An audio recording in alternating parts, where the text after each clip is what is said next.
Може ли тричлено семејство да преживее со 2 минимални плати? 48.758 денари. Толку пари ќе има едно тричлено семејство на располагање ако и двајцата родители земаат минимална плата, која од март ќе биде поголема за 2000 денари. Но дали тоа е доволно? Прво, најголемиот трошок кровот над глава. За кирија или рата за стамбен кредит да стане од 40 метри квадратни, семејството треба да издвои околу 12.000 денари. Потоа доаѓаат сметките за струја, вода, станарина и грејење, околу 6.000 денари.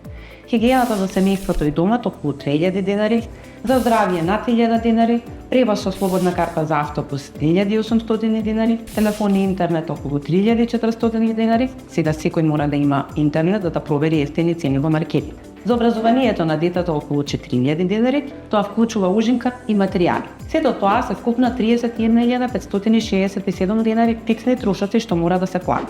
Кога ќе се одземат овие трошоци, остануваат околу 17.000 денари, поточно само 573 денари на ден во месецот, со кој семејството треба да купи храна за 3 лица, да наполни резервоар за автомобилот, можеби да купи ново парче облека или пак да излезе на трошак. Премиерот Мицкоски не брза да го исполни барањето на синдикатите минималната плата да биде 500 евра. Министерката за финансии пак Димитриевска Кочовска ја критикуваше синдикалната кошничка и според неа јајцата се иста цена со години, а никој не јаде грашок од конзерва. А во чест на Трајко Славевски ја направивме оваа пресметка за тричлено семејство, бидејќи тој ги избриша и второто и третото дете од кошничката.